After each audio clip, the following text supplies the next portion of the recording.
Nesse segundo vídeo, tratando do governo Bolsonaro, eu quero elencar alguns fatos, algumas características que identificam esses 4 anos de governo. Lembrando uma coisa que parece óbvia, mas é sempre importante colocar aqui, né?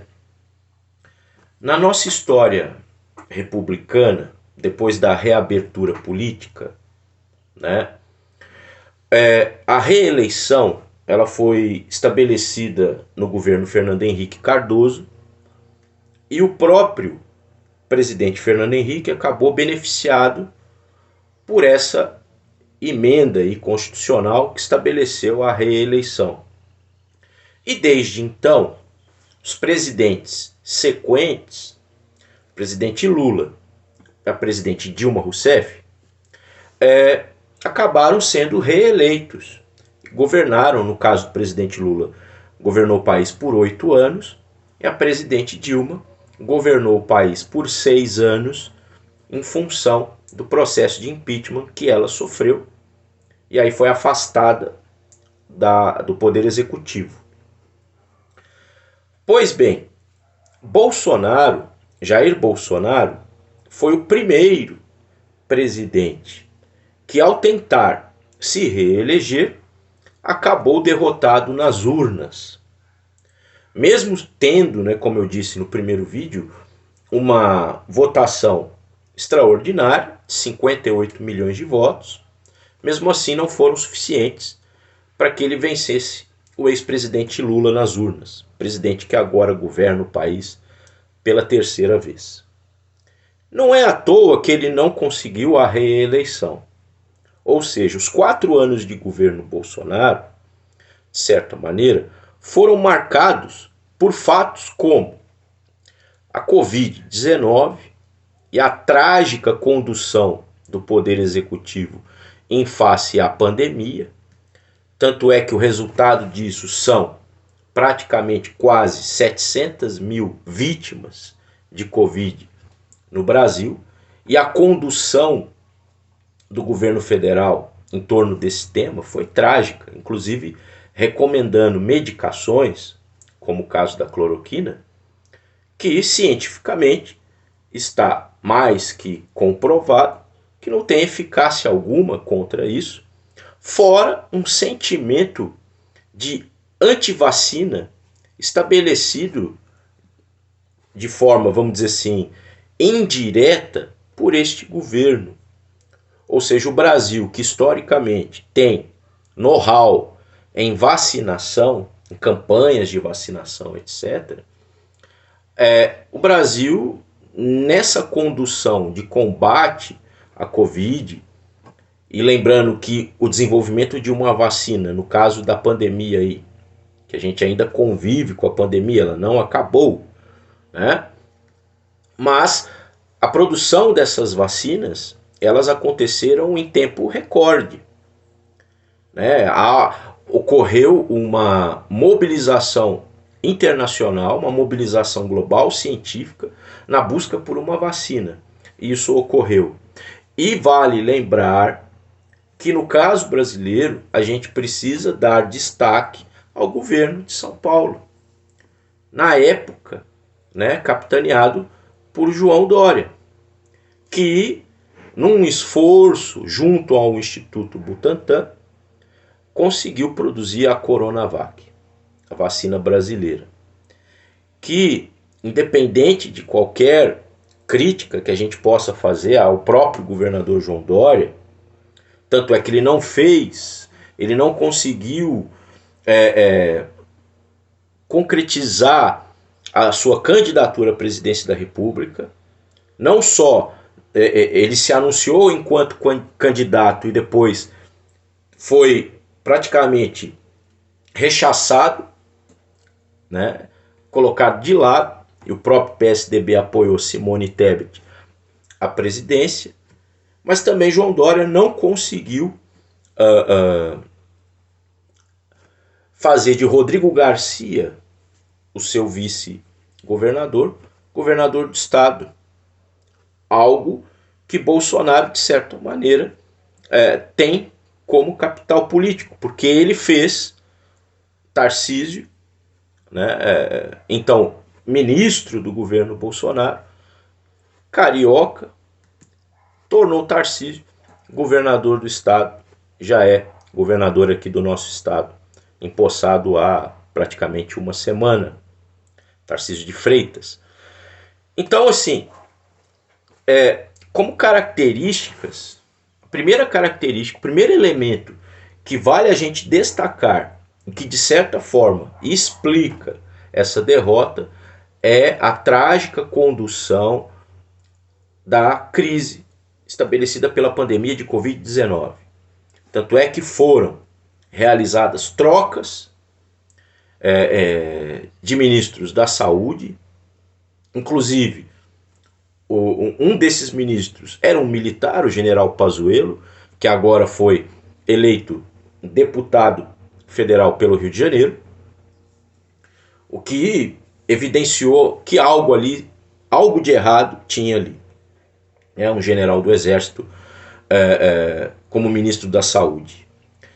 E aí, pegando esse gancho do general Pazuello como ministro da Saúde, a gente pode colocar uma outra característica desse governo Bolsonaro, que é o quê?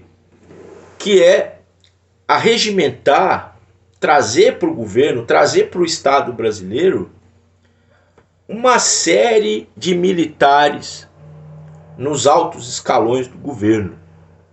Ou seja, desde a ditadura militar, que perdurou no Brasil 21 anos, a gente não tinha observado um volume tão grande de militares nos altos escalões do Estado, do governo brasileiro.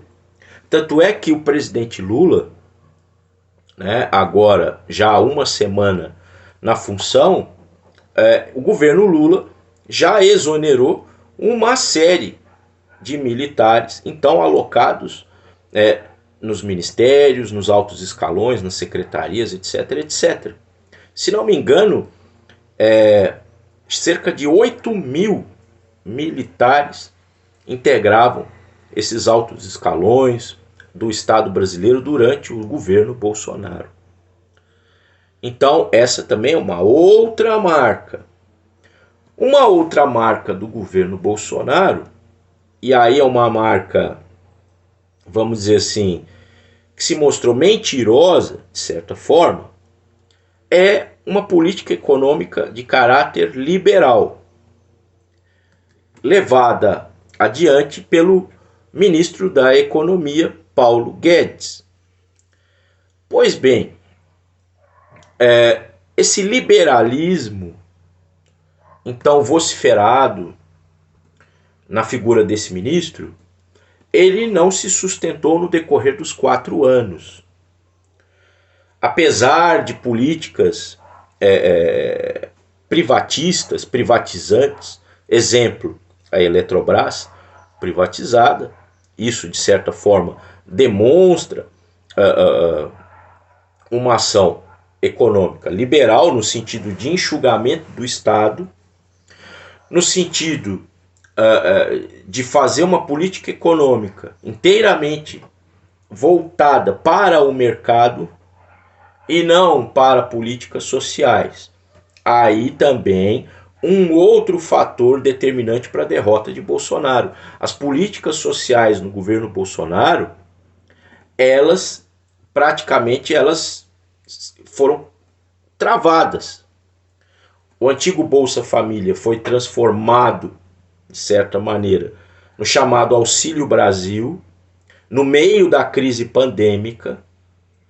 Lembrando que, num primeiro momento, o ministro Paulo Guedes havia estabelecido, ou não estabelecido, mas tinha por intencionalidade colocar esse auxílio de R$200 e o Congresso, então, fez força para que esses valores chegassem ao que a gente viu, então, no período eleitoral aí, de R$600, algo que foi agora mantido pelo governo Lula, mesmo o governo Lula não tendo assumido a condução do país, sendo negociada a chamada PEC de transição, que manteve esse auxílio aí de R$ 600. Lembrando que agora no governo Lula, esse Auxílio Brasil volta a ter o nome de Bolsa Família. Inclusive há condicionantes, no caso aí matrícula escolar, carteira de vacinação em dia, para que esse auxílio federal se mantenha. Essas condicionantes eram colocadas lá no antigo Bolsa Família, que agora retorna. Política habitacional no governo Bolsonaro praticamente não andou. Política educacional no governo Bolsonaro não andou. Política cultural no governo Bolsonaro não andou. E política ambiental no governo Bolsonaro não andou. Ou seja, tudo aquilo que envolve, né, defesa do meio ambiente, proteção social, investimentos sociais para os mais pobres, né, desenvolvimento e investimento em educação, tecnologia e ciência, tudo isso foi abandonado. E a política liberal, ela vai se manter atropelada até o período eleitoral. Quando vem o período eleitoral em 2022 e existe um risco real de derrota nas urnas, aí essa política liberal cai por terra. E o governo federal vai empreender uma avalanche de recursos para que o presidente seja reeleito. E uma série de benesses, vamos lembrar, como a Bolsa Caminhoneiro, foram estabelecidos. Daí o atual governo, né, no momento de transição, no trabalho de transição, colocar para a gente o tamanho do rombo nos cofres públicos deixados por este governo. Então, né, a gente pode fechar esse vídeo colocando o seguinte: nesses 4 anos não houve política social, houve um certo esforço, né, na condução de uma economia liberal, mas não se sustentou. Quando veio o período eleitoral, essa política liberal foi jogada no lixo, ok? E uma militarização do Estado brasileiro muito grande, que a gente não via desde o regime militar, certo? E então, para fechar, e aí de forma estratégica, uma política de confronto em relação principalmente ao poder judiciário. E aí a gente pode tratar no próximo vídeo desse desequilíbrio de forças, dessa instabilidade entre os poderes que marcaram os 4 anos de governo Bolsonaro. Um governo que se colocou no início como anti-establishment, anti-sistema, mas que no decorrer dos 4 anos vai abraçar o sistema através das políticas de coalizão partidária, o chamado Centrão, principalmente. Certo? O que é uma demonstração de força do legislativo em face ao executivo e ao judiciário. Aquilo que muitos chamam, né, de um fenômeno político brasileiro de presidencialismo de coalizão. Ok? Espero ter esclarecido alguns pontos sobre esse governo Bolsonaro. Num próximo vídeo, podemos tratar de outros aspectos. Até lá.